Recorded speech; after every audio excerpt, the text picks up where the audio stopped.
So, hello everybody. Welcome to Heal Your Shadow Relationships. I am your host, Neola Sparkus, and we have with us today the beautiful Farhana Dhalla, inside and out. What a beautiful spirit.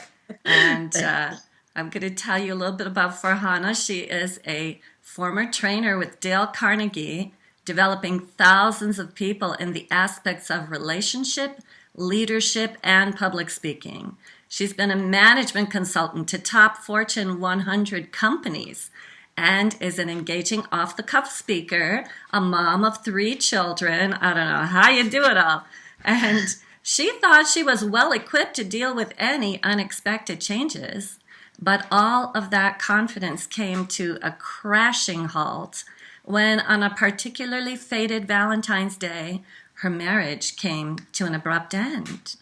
And I love how you put this. After licking her wounds, she pulled up her big girl panties and decided... What you gotta do. Well, you learned that lesson. But Farhana decided to use that experience as her great teacher. She wrote a raw and revealing book about her experience navigating through the terrain of divorce, the detangling of what she thought was her lifelong relationship, the parenting, the co-parenting challenges, and the journey of falling in love with herself, which is so important. Her book is titled, "Thank You for Leaving Me." Wow, what an idea. It became an international #1 bestseller within hours and has been recommended by the Chopra Center, Lisa Nichols, and Neil Donald Walsh of Conversations with God, of course, as a book that teaches without preaching. Farhana will meet you where you are and take you where you need to go. She is the ultimate go-to person for shifting perspectives. Yes, that's what we're doing here. She understands firsthand the journey of healing shadow relationships, and she has called her divorce the catalyst for the biggest spiritual journey that she has undertaken. She's effervescent to listen to and paradigm shifting as she distills big spiritual concepts into how we actually be day to day. So expect a shift, a paradigm shift. In fact, expect many. And Farhana's going to lead us in some of that today. So thank you so much for being here and for being willing to speak with us about healing your shadow relationships. Thank you so much, Neola. What an absolute honor to be here. Thank you for the invitation. And I really honor this this true work, like of healing shadow relationships. This is big work because it allows for the integration of our full self. So I'm very honored to be here. We heard about your story with the divorce that just abruptly, your marriage came to an end. And we know that you used it as a teaching tool, which is just such a fabulous way to take this. What a great attitude. But how long did it really take you to get to that positive place?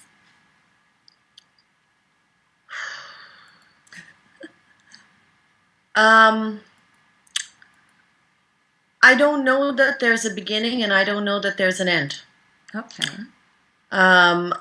Healing is cyclical. It's not linear. And so even though I may have felt that I had cleared out and come to an awakening and an understanding, a little while later, another layer wants to let itself be known to me. And I think, damn it, I thought I cleared this out. I didn't think this was bothering me anymore. And bam, it hits again. And it's not like the work didn't happen earlier. It's that there are so many layers, and each of them have domino kind of relationship to all parts of our life that we hold lack, a belief structure of lack in. And so while I may have dropped a big domino, we've all come here for the journey of the experience of life. So right? This is very interesting that you use the word lack. Because do you feel like you were holding some idea of lack through your marriage before it ended?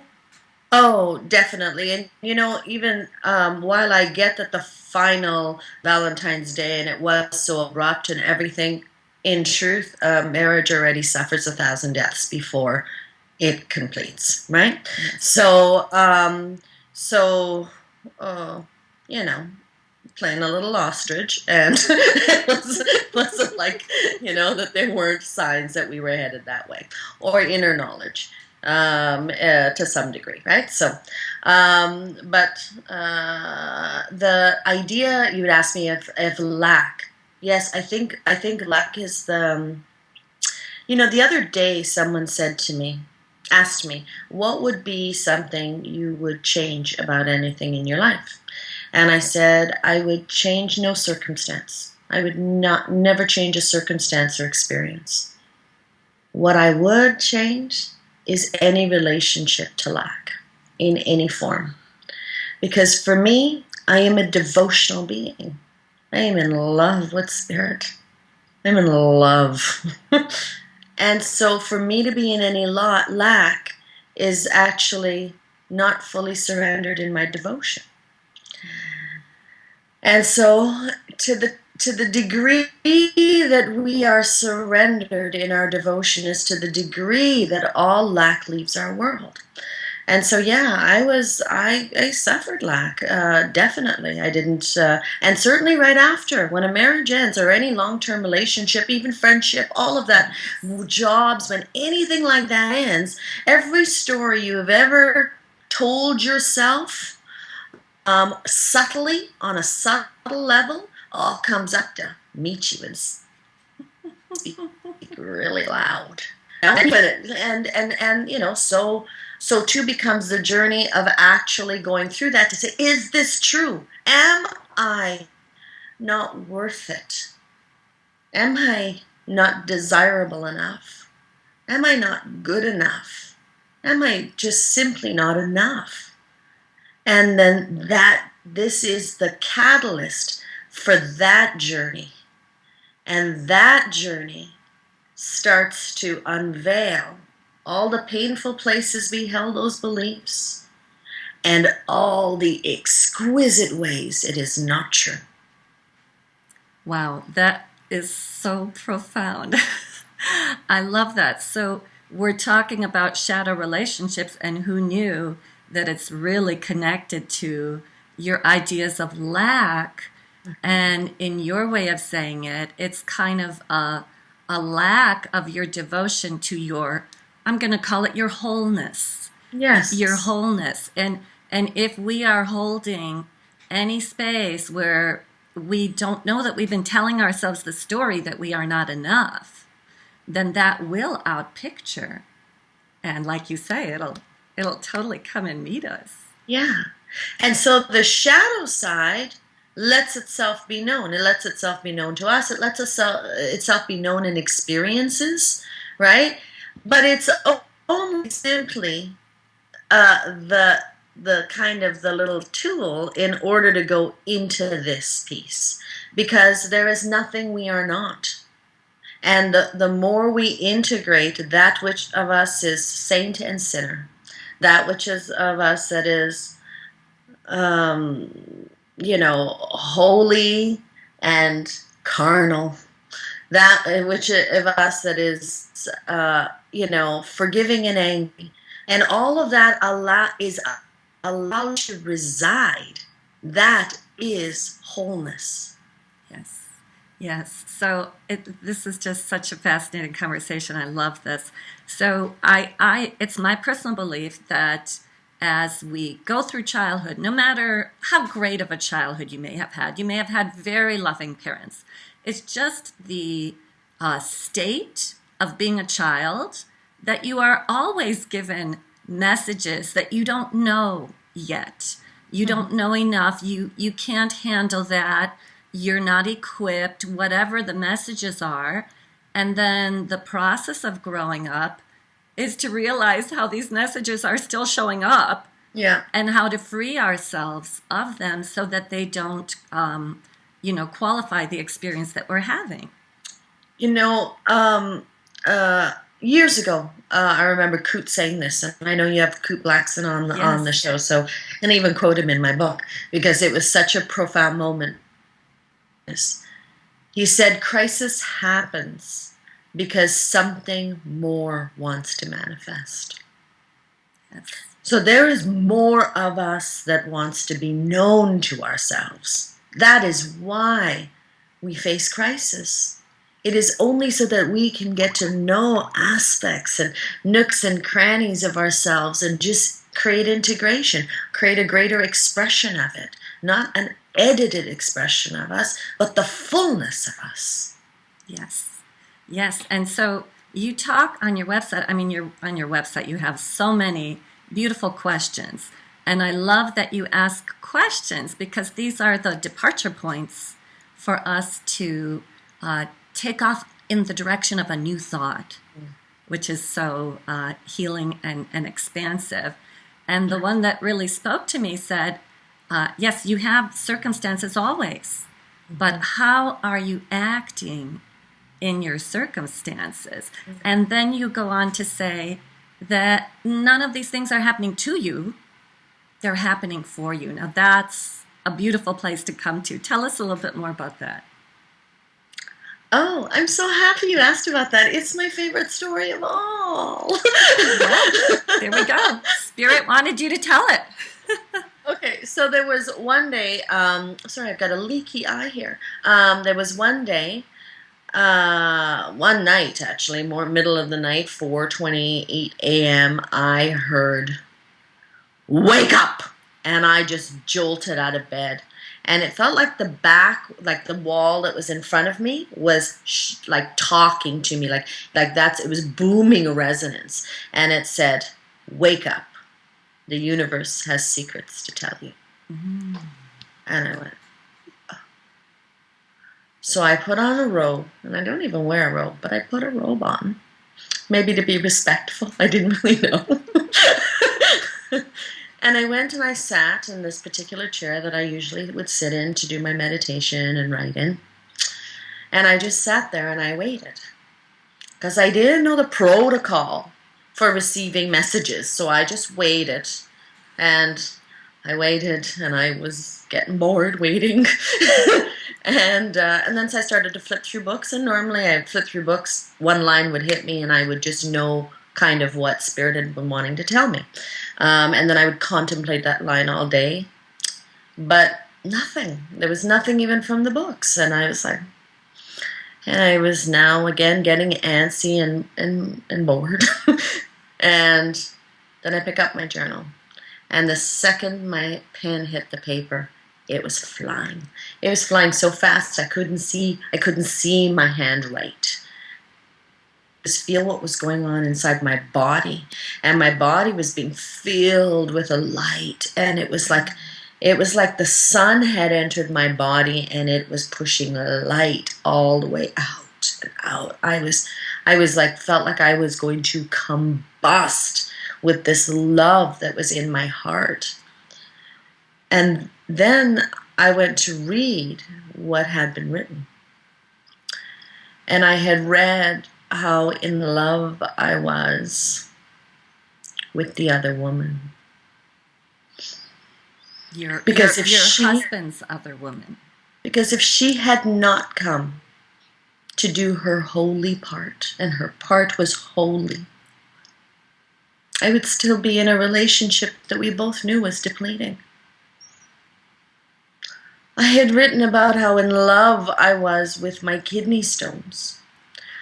Because up until that moment, my mantra had been, I'm all alone. I'm doing all of this all by myself. I'm all alone. Nobody loves me. But the moment my family heard that I was in the hospital with the kidney stones, they jumped in a car and the convoy drove out here. They jumped 10-hour drive, and there they were. And I was like, oh, for me? I could never say I was alone and that nobody loved me. Could never say that again. I was in love with my financial collapse. Because if it weren't for that, I would not have looked creatively of all the ways to reinvent and still raise my children on my own. I had not even written an article, and yet the inspiration came to write a book. I was in love. And then I read, it says, so you see, my dear, this is the great secret of the universe. Nothing has been done to you. Everything has been done for you. That is such a beautiful story. My goodness. I fill up every time I get the opportunity to share it. It's very heart opening, and when our hearts open, the tears come because it's such a sublime, beautiful feeling to be so open hearted. And I love that saying. I mean, I admire your courage to be able to get to this place. It's such a place of total forgiveness. And you might say, well, there's nothing to forgive. And that's when you know that you have forgiven. Like Oprah says, you know you've forgiven when you can be grateful for the experience. Like you're saying, thank you for leaving me. And it's interesting that you say nothing has ever been done to you, because truly, as spiritual beings, we're indestructible. Nothing can happen to us. Things might happen to our bodies.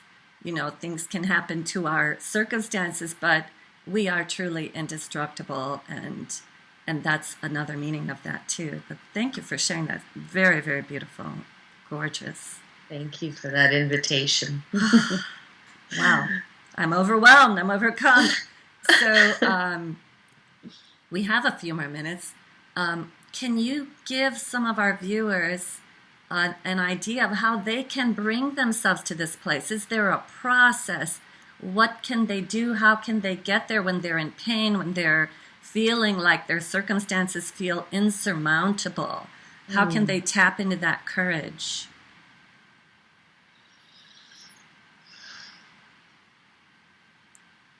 I'll tell you what it was for me. 6 months before my marriage ended, I had read Conversations with God by Neale Donald Walsch. And I knew when I was reading it, I could feel like my body, it was the first time I started to feel vibrations, and I knew truth. I go, oh, this is what truth feels like in my body. So it was my first experience with the feeling of the energy that way. And I knew who I was, the truth of who I was through that beautiful book. And so when everything around me collapsed, I already had the truth of who I was. And so when you know the truth of yourself, chances are, if you're going through some form of chaos right now, it is because you have identified a truth for you. And as soon as truth is known, everything that is untruth must go. It must go. It is the supreme honor to truth itself. So I get that. Continue. So first, take a deep breath in and know that you are at probably one of the most exquisite junctures in life. And you wouldn't have tapped into a show like this if you were not going for gold, baby. There's just no way. There's just no way.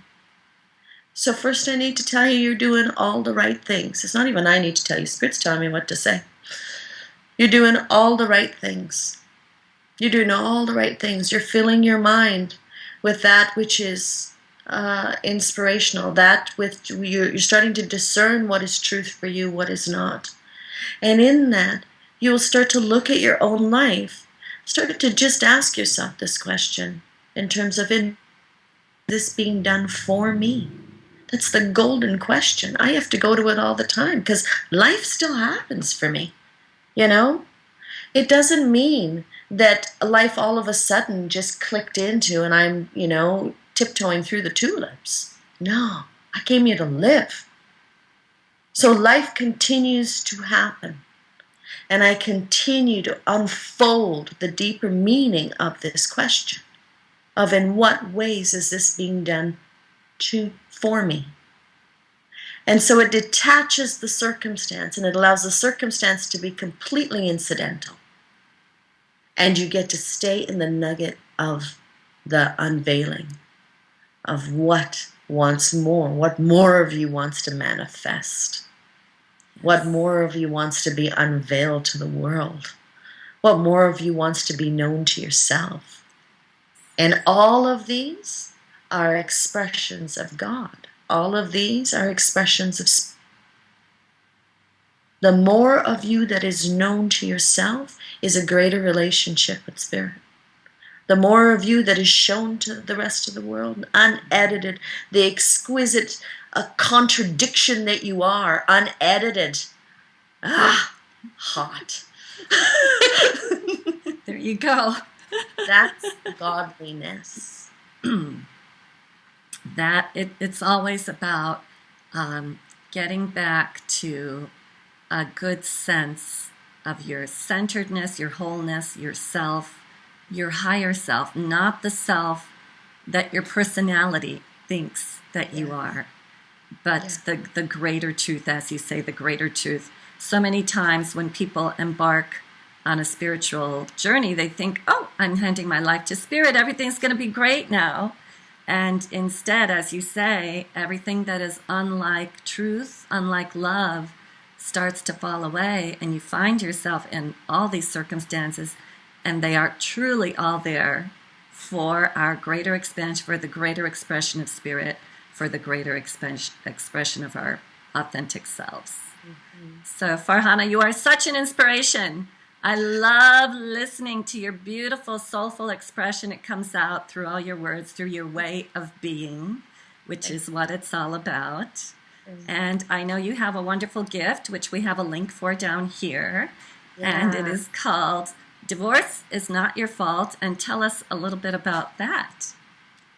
Well, a few months back, I decided to do a webinar called Divorce is Not Your Fault, Free Yourself from Blame and Shame.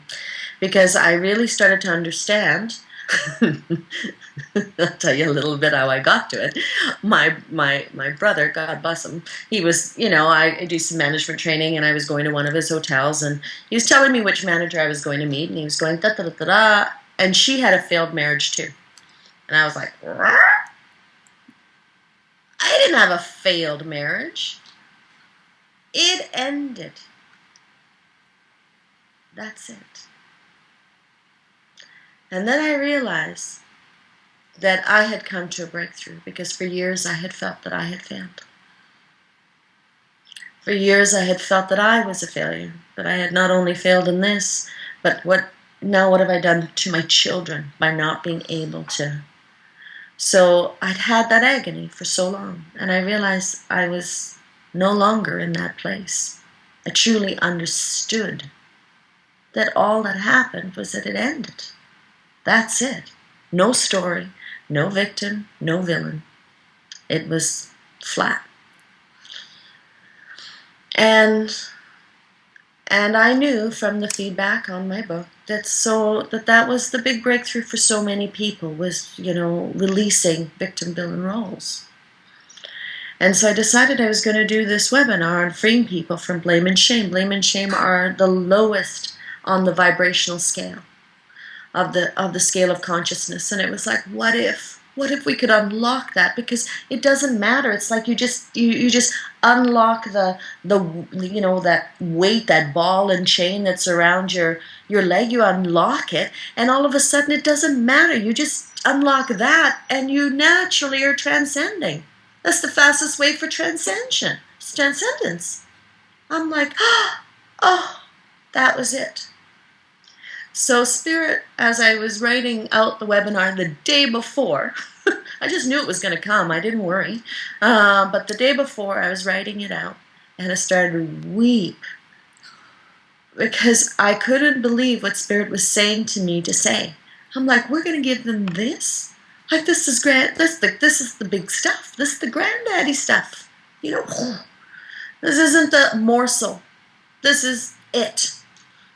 I said, yeah. And I was like, oh, I'm so grateful. I'm so grateful that I get to be a conduit for this beautiful work.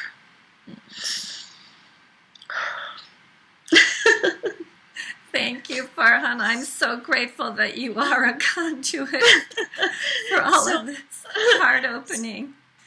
So this webinar, Gifted to Your People, is it will shift.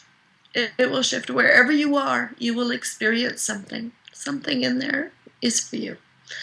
And I'm grateful for this experience, for Spirit, for having this be my work, and for my ex for giving me this career. There's a gift for you. Thank you so much, Farhana. I so appreciate your honesty, truthfulness, authenticity, and being able to be present with all your feelings as they're passing through, and not putting on a mask about like we've got to be, putting on this summit here and be perfect in my delivery. You are an authentic person, and I authentically appreciate you. Thank you so much for being here. Thank you.